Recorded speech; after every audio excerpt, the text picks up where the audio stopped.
Hey everyone, welcome back to the channel. If you caught part 1 of our deep dive into the world of Avatar, you know we've already covered the groundbreaking legacy of the first film. Now, it's time to plunge headfirst into the sequel, Avatar: The Way of Water. James Cameron had us waiting over a decade for this, and the big question is, was it worth the wait? Let's find out together. So, where does The Way of Water pick us up? It has been more than 10 years since the other was kicked off Pandora. Jake Sully is no longer a human in an Avatar body. He's fully Na'vi, living as the chief of the Omaticaya clan alongside Neytiri. The VE built a beautiful family with their kids, the responsible older son, Nation, the rebellious younger son, Lok, their sweet little daughter, Took, and their adopted daughter,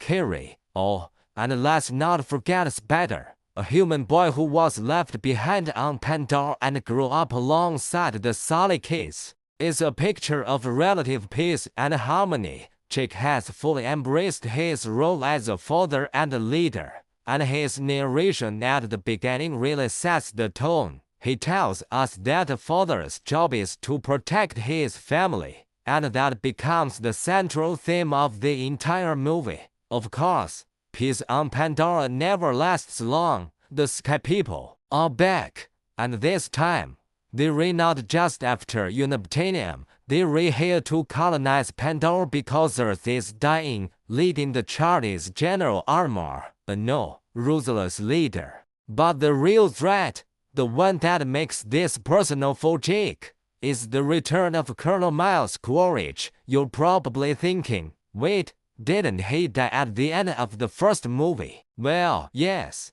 but the other had a backup plan. They created recombinants, or Reckams, avatars embedded with the memories of deceased soldiers. So, we get a new, bigger, bluer Quaritch, just as arrogant and vengeful as before, but now with all the abilities of a Na'vi. His mission is simple: hunt down and eliminate Jake Sully. This personal vendetta forces Jake to make a heart-wrenching decision to protect his clan from becoming targets. He and his family must leave the forests they call home. They become refugees, seeking sanctuary far from the Omaticaya. Their journey leads them across Pandora to the stunning coastal regions, home to the Metkayina clan. This is where the movie truly lives up to its name, The Way of Water. The world building here is absolutely breathtaking. We leave the familiar floating mountains and bioluminescent forests for a vibrant, intricate world of coral reefs, majestic sea creatures, and a whole new Na'vi culture. The Metkayina are physically different from the Omaticaya. They have wider, paddle-like tails, greenish-blue skin, and fins on their arms, all adaptations for an aquatic life. Their leaders, Tonowari and Rono, are wary of the Sully family. They know that giving them shelter could bring the war to their shores. This creates a fascinating dynamic of culture clash and acceptance. Jake has kids, especially Loak and Kiri, struggle to fit in. They recall forest people and demon blood because of their 5 fingers, a trait inherited from Jake's human DNA.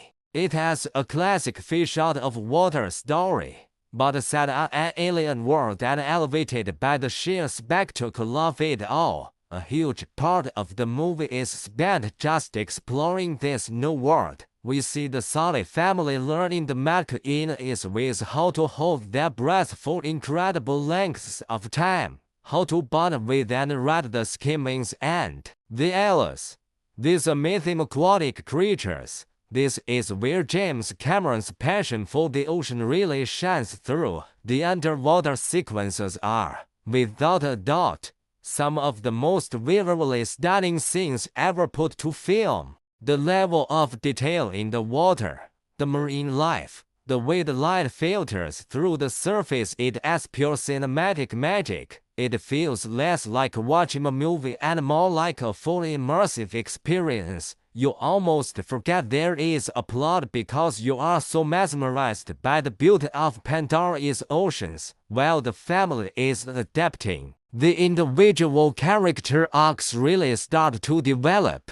Luke, feeling like an outcast and constantly in his older brother's shadow, forms an unlikely bond with Pycan, a Taucani species of highly intelligent, whale-like creatures that are considered spiritual family by the Matkina. Pycan is also an outcast, and their shared experience of being misunderstood creates one of the most emotional subplots of the film. Kiri, who is mysteriously born from Grace Augustine's inert avatar, has a deep, almost spiritual connection to Eva, especially in the water. She's a fascinating character, and her quest to understand her identity and her connection to the planet is a central mystery that I am sure will be explored in future films. Sigourney Weaver's performance as this teenage novice is surprisingly convincing and really touching. Meanwhile,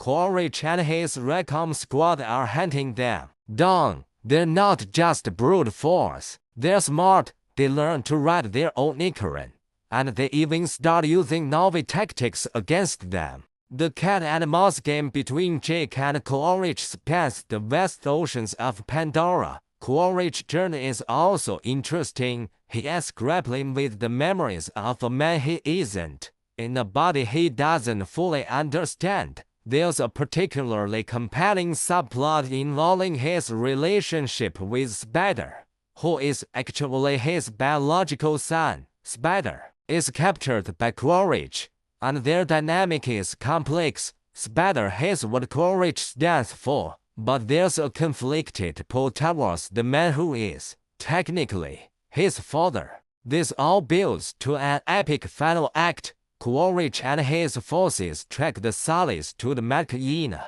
leading to an explosive, action-packed confrontation. It's not just a battle, it's a naval war. The clash between the other's high-tech gunships and the Na'vi's bond with the ocean's powerful creatures is absolutely spectacular. The Taucan, provoked by the other's cruel whaling operations, join the fight, and it is a sight to behold. The action is intense, visceral, and incredibly well choreographed. Cameron is a master of large-scale action, and he really outdoes himself here. The stakes feel incredibly high because we've spent so much time with the Sully family. We care about them, and every near miss, every moment of danger, feels gut-wrenching. The battle is not without its casualties, and the film delivers a truly heartbreaking loss that profoundly impacts the Sully family and sets up major consequences for the future. The climax isn't just about winning a fight, it's about survival and the terrible cost of war. The final confrontation between Jake, Neytiri, and Quaritch is brutal, personal, and emotionally charged. Neytiri, in particular, unleashes a ferocity that reminds us just how formidable she is when her family is threatened. It's a powerful and satisfying conclusion to the battle, but it leaves the larger conflict far from over.